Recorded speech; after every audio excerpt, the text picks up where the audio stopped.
നമ്മൾ കേൾക്കാറുണ്ട്. സോൾമേറ്റ്സ് പരസ്പരം ഇങ്ങനെ ബന്ധപ്പെട്ട് കിടക്കുക എന്നുള്ളത്. അപ്പൊ ഇവരുടെ രണ്ടുപേരുടെയും ഈ ഒരു സോളുകൾ തമ്മിലുള്ള ഒരു റെസൊണേഷൻ ആണോ അങ്ങനെ അതിനെ സാധ്യമാക്കുന്നത്? ഈ സോൾമേറ്റ് എന്നുള്ള സങ്കല്പം എനിക്കൊന്ന് ഗ്രീസിൽ നിന്നാണ് അത് തുടങ്ങിയെന്ന് തോന്നുന്നു. അത് സൃഷ്ടി സമയത്ത് പേഴ്സായിട്ടാണ് സൃഷ്ടി നടക്കുന്നത്. അപ്പോൾ ഒരാണ് ഒരു പെണ്ണും അങ്ങനെ ആണ് സൃഷ്ടി നടക്കുന്നത് എന്നുള്ള ഒരു സങ്കല്പത്തിൽ നിന്നാണ് ഈ സോൾമേറ്റ് എന്നുള്ള കൺസെപ്റ്റ് വരുന്നത്. അത് ഈ അടുത്ത കാലത്താണ് അത് ബാക്കി കൾച്ചേഴ്സിലൊക്കെ അത് സ്പ്രെഡ് ചെയ്തത്. അങ്ങനെ ഒരു സങ്കല്പം പണ്ട് മിക്ക കൾച്ചേഴ്സിലും ഇല്ലായിരുന്നു. ചുരുക്കം ചില സ്ഥലത്തേ ഉണ്ടായിരുന്നു. ഈ രണ്ടുപേർക്ക് പരസ്പരം ആകർഷണം തോന്നാൻ ഒരുപാട് ഘടകങ്ങളുണ്ടായിരുന്നു. ഇത്തോളജി എന്ന് പറയുന്ന ഒരു വിഷയമുണ്ട്. അത് സൈക്കോളജിയുടെ ഒരു ഭാഗമാണെന്ന് വേണമെങ്കിൽ പറയാം. സുവോളജിക്കാർ അവരുടെ സുവോളജിയുടെ ഒരു ഭാഗമാണെന്നും പറയുന്നു ഇത്തോളജി. അത് സയൻസ് ഓഫ് ബിഹേവിയർ എന്നാണ് നമ്മൾ പറയുന്നത്.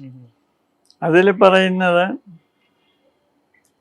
ഈ നമ്മളുടെ കുട്ടിക്കാലത്തെ എക്സ്പീരിയൻസ്, പ്രത്യേകിച്ച് മെയിൽസിന് അമ്മയുടെ ഒരു മെമ്മറി ഇമേജ് കാണും.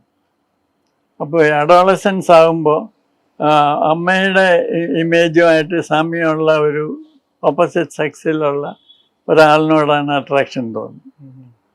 അതുപോലെ തന്നെ ഒരു പെൺകുട്ടിക്ക് ഈ അച്ഛൻ്റെ ഒരു രൂപവുമായിട്ട് സാദൃശ്യമുള്ള ഒരാളിനോടാണ് അഡോളസൻസ് ആകുമ്പോൾ അട്രാക്ഷൻ തോന്നുന്നു.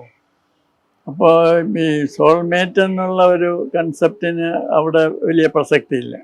നമ്മുടെ കുട്ടിക്കാലത്തെ എക്സ്പീരിയൻസുകളാണ് നമ്മുടെ അട്രാക്ഷന് കാരണം എന്നാണ് ഈ തിയറി പറയുന്നത്. പിന്നെ ഇതുപോലെ വേറെ പല ഫാക്ടേഴ്സ് ഉണ്ടായിരിക്കും. അപ്പോൾ ആ സോൾമേറ്റ്സ് എന്നുള്ള ഗണത്തിൽ പെടുന്നവര് ഒരേ സ്വഭാവക്കാരാവണം എന്ന് നിർബന്ധമുണ്ടോ? അല്ല, നേരെ മറിച്ചാണ്. ചിലർ പറയുന്നത് കോംപ്ലിമെന്ററി ആയിരിക്കണം.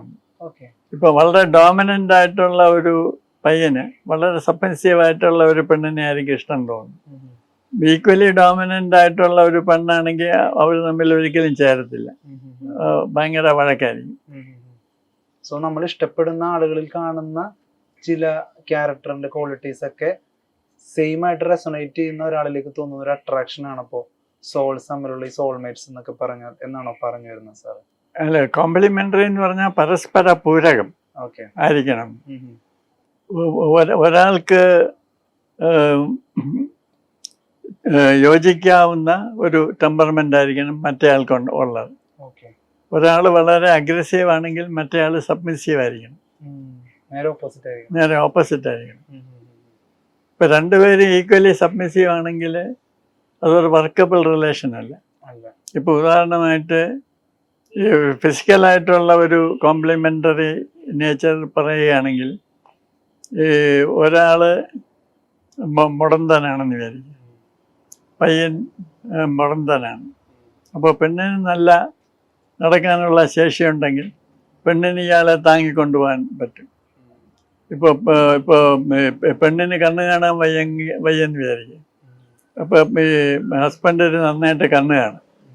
അപ്പോൾ ഇയാൾക്ക് കണ്ണ് കാണാം, പെണ്ണിന് കണ്ണ് കാണാൻ വയ്യ. ഇയാൾക്ക് നടക്കാൻ വയ്യ, പെണ്ണിന് നടക്കാം.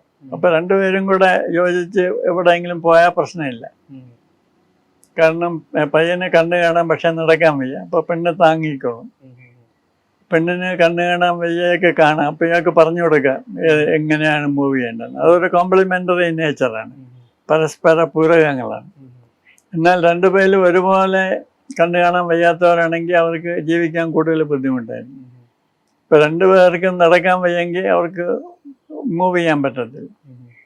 അപ്പോൾ ചില കാര്യങ്ങളിൽ ഈ കോംപ്ലിമെൻ്ററി നേച്ചറാണ് നല്ലത്.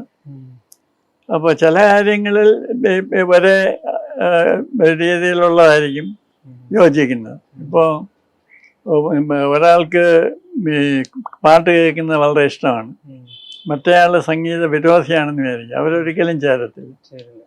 കാരണം ഇയാൾ പാട്ട് കേൾക്കാൻ തുടങ്ങിയാൽ മറ്റേയാൾ പറയും നിർത്താൻ, എനിക്ക് സഹിക്കുന്നില്ല എന്ന് പറയും. അപ്പോൾ ചില കാര്യങ്ങളിൽ ഒരേ പോലെയുള്ളതായിരിക്കും നല്ലത്, ചില കാര്യങ്ങളിൽ പരസ്പര പൂരകമായിട്ട് വൈരുദ്ധ്യങ്ങളുള്ളതായിരിക്കും നല്ലത്. സർ, ഹിന്ദു